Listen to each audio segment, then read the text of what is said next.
आज हम आपको बताने जा रहे हैं कि लॉकडाउन 5 में क्या क्या बदलाव हो रहे हैं और किस तरह की छूट आपको देखने को मिलेगी।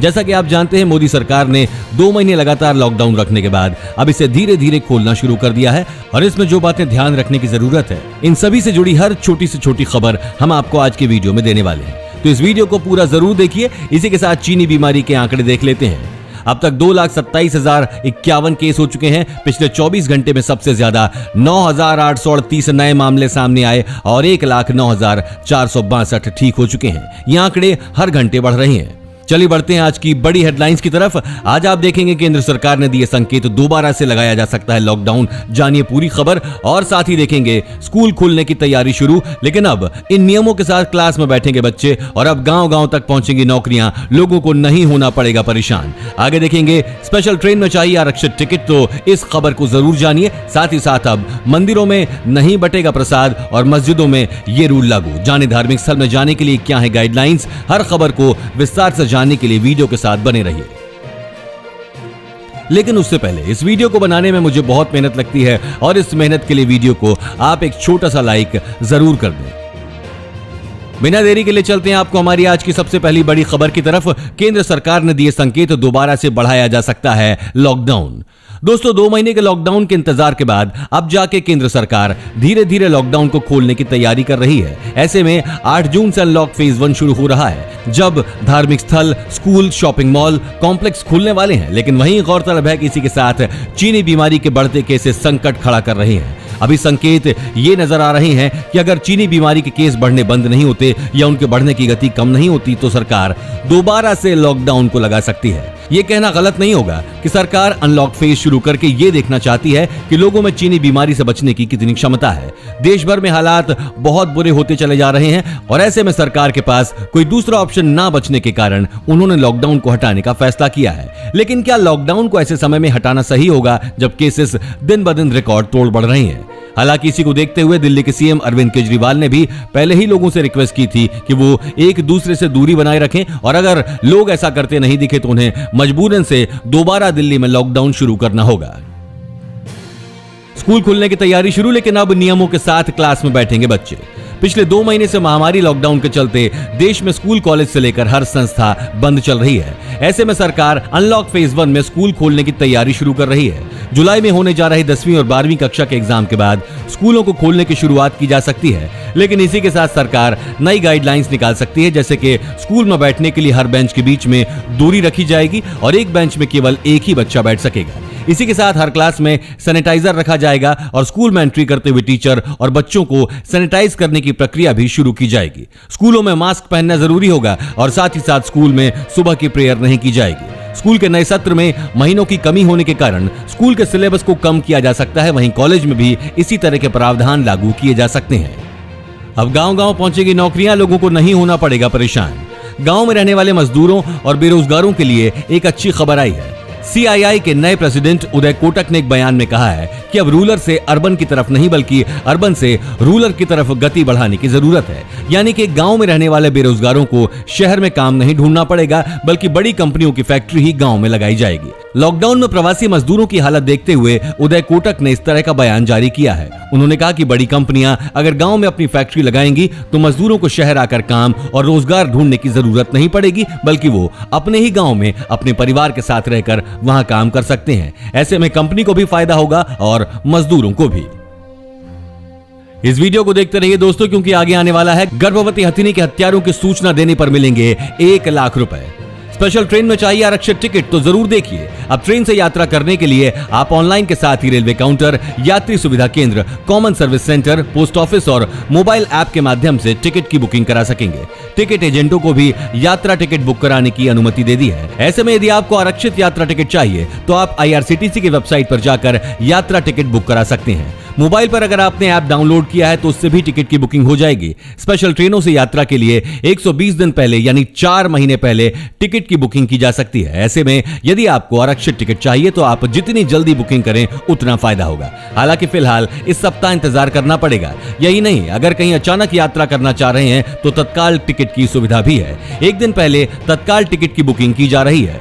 अब मंदिरों में नहीं बटेगा प्रसाद और मस्जिदों में ये रूल लागू। दोस्तों, 8 जून से अनलॉक 1 के तहत धार्मिक स्थल खोल दिए जाएंगे। हालांकि कंटेनमेंट जोन में धार्मिक स्थलों को बंद करने का फैसला किया गया है। धार्मिक स्थलों पर बड़ी संख्या में लोगों की मौजूदगी होती है, इसलिए ऐसी जगहों में शारीरिक दूरी और अन्य एहतियाती उपायों का पालन किया जाएगा।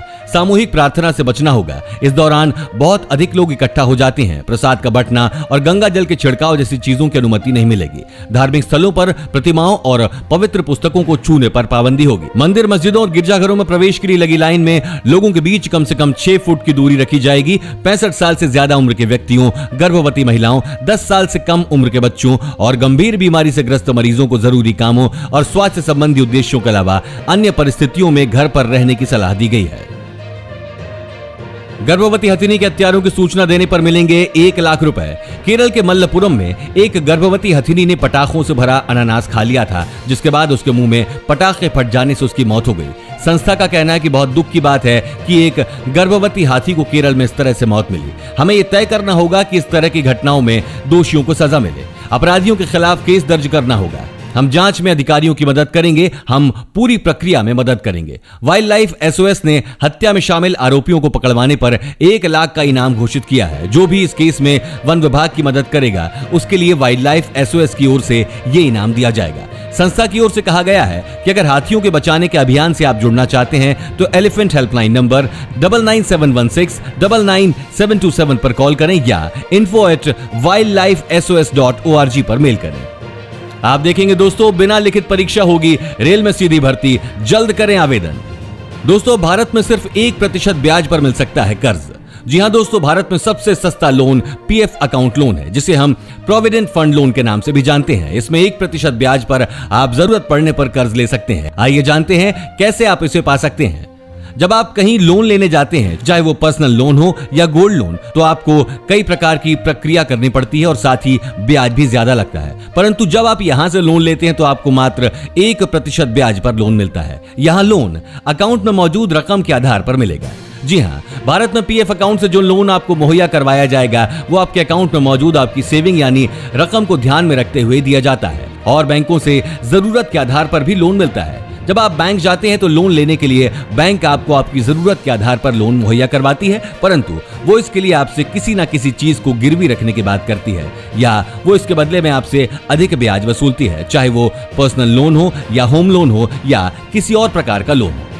महामारी को लेकर भारत में आई फिर से खुशखबरी। देश में भले ही चीनी बीमारी से ग्रस्त मरीजों की संख्या में रोजाना बढ़ोतरी हो रही है और आंकड़ों के हिसाब से अब भारत 7वें स्थान पर आ गया है, लेकिन सबसे अच्छा पहलू यह है कि भारत में मरीजों के स्वस्थ होने की दर में लगातार इजाफा हो रहा है और यहां मृत्यु दर भी बहुत कम है। देश में अब तक कुल 95,527 मरीजों के ठीक होने के बाद रिकवरी रेट 48.07% हो चुका है तथा सक्रिय मामले 97,582 हैं। स्वास्थ्य मंत्रालय के प्रवक्ता लव अग्रवाल ने मंगलवार को बताया कि देश में संक्रमितों के आंकड़ों की तुलना विश्व के अन्य देशों से की जा रही है, लेकिन हमें यह नहीं भूलना चाहिए कि भारत की आबादी कितनी है और यहाँ कितने मामले अब तक सामने आए हैं तथा मृत्यु दर कितनी है। अगर तुलना ही करनी है तो आबादी के हिसाब से की जानी चाहिए।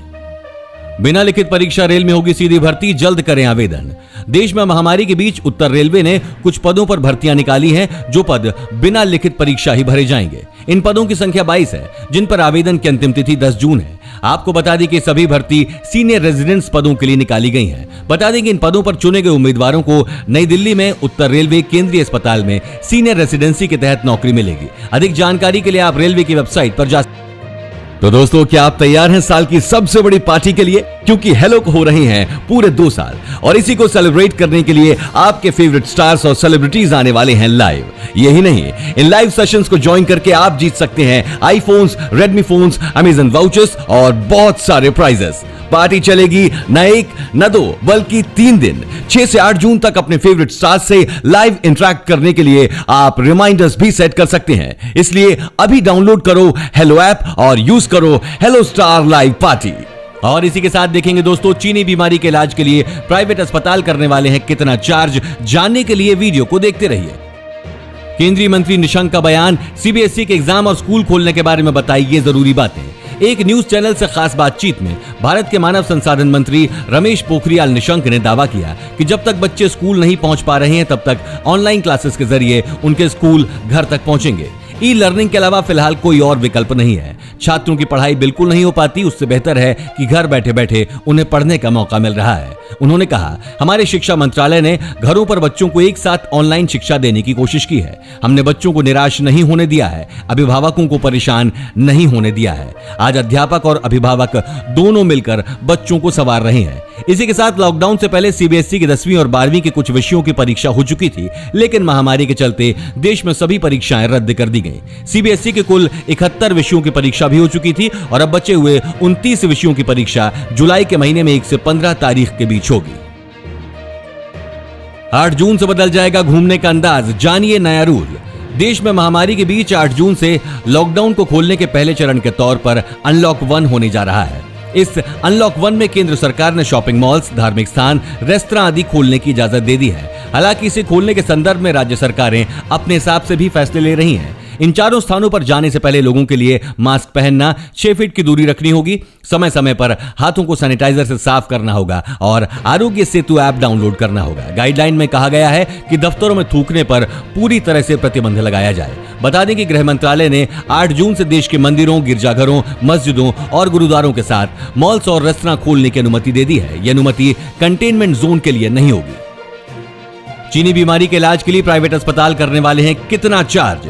मरीजों के महंगे उपचार के आरोपों के बाद निजी अस्पतालों ने अपनी फीस की एक सीमा तय कर दी है। Association of health care providers ने 21 राज्यों के अस्पतालों से चर्चा करने के बाद महामारी उपचार राशि को तय किया है, जिसके तहत प्रतिदिन अधिकतम 35,000 रुपए की फीस शामिल है। उपचार को 4 हिस्सों में बांटते हुए फीस को तय किया गया है। अगर कोई मरीज सामान्य वार्ड में भर्ती होता है तो 15,000 रुपए से ज्यादा नहीं लिए जा सकेंगे।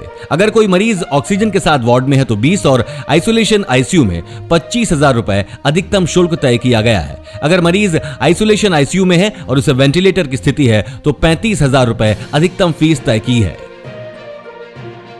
अब देखेंगे दोस्तों, आज रात को लगने वाला है चंद्र ग्रहण, जाने इससे क्या होगा आप पर असर। भारत और चीन के तनाव के बीच अब चीन ने हटा दी है अपनी सेना, जाने क्या है कारण। सूत्र बताते हैं कि मंगलवार को 2 जून को northern army commander lieutenant general Y K. Joshi ने लद्दाख का दौरा किया था और इसके बाद उच्च स्तर पर हुई चर्चा में कुछ बातों पर सहमति बनी है। चीन की सेना का पीछे हटना इस सहमति की पहली शर्त थी। इसके बाद चीन की सेना 2 किलोमीटर और भारत की सेना भी कुछ पीछे हटी है। सेना मुख्यालय की उम्मीद है कि 6 जून के बाद चीन की सेना अपने क्षेत्र में लौट जाएगी। सूत्रों के अनुसार पिछले महीने 5 मई के आसपास चीन के सैनिकों ने लद्दाख में और इसके बाद सिक्किम में घुसपैठ और भारतीय सैनिकों के साथ हाथापाई की थी। बाद में वो सिक्किम में शांत हो गए, लेकिन लद्दाख में आक्रामक होने के साथ साथ संख्या बढ़ाते चले गए। स्थिति की गंभीरता को देखते हुए भारत ने भी जवाबी कार्रवाई शुरू कर दी। इसके बाद दोनों देशों के सैन्य अधिकारियों के बीच सैन्य डिप्लोमेसी का असर दिखाई देना शुरू हुआ। देश में लगातार बढ़ रहे संक्रमण के मामलों ने एक बार फिर चिंता बढ़ा दी है। गुरुवार को 9,000 से अधिक मामले सामने आए हैं। ये पहली बार है जब इतनी बड़ी संख्या में नए मामले सामने आए हैं। केंद्रीय स्वास्थ्य मंत्रालय की ओर से जारी आंकड़ों के मुताबिक बीते 24 घंटे में रिकॉर्ड 9,304 मामले सामने आए, जिसके साथ संक्रमितों की संख्या 2,16,919 हो गई है। इस दौरान 260 लोगों की मौत भी हुई, जिसके साथ मरने वालों की संख्या 6,075 हो गई। ये लगातार 5वां दिन है जब नए मरीजों की संख्या 8,000 से अधिक हो रही है।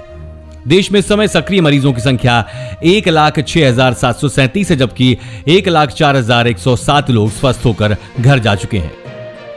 वहीं दोस्तों, बिहार में रोजगार के लिए 10 लाख रुपए दिए जा रहे हैं। जाने क्या है पूरा मामला। उद्योग विभाग श्रमिकों को रोजगार उपलब्ध कराने के लिए अब मुख्यमंत्री कामगार उद्यमी सह रोजगार सृजन योजना शुरू कर रहा है। इसके तहत कुशल श्रमिक समूहों को राज्य सरकार 10 लाख रुपए तक की राशि उपलब्ध कराएगी। हर समूह में कम से कम 10 कुशल श्रमिक शामिल होंगे। राज्य के सभी जिलों में ऐसे 2 सामान्य सुविधा केंद्र स्थापित किए जाएंगे। योजना की शुरुआत जिला पदाधिकारी की अध्यक्षता वाली समिति करेगी। उद्योग मंत्री श्याम रजक ने सभी जिला महाप्रबंधकों को उद्योग चयन में मदद करने के निर्देश दिए हैं। ये योजना कुशल श्रमिकों के एक स्वयं सहायता समूह के रूप में होगी, जिसमें हर समूह में कम से कम 10 लोग शामिल होंगे। ये वे लोग होंगे जो एक ही तरह के काम से जुड़े होंगे।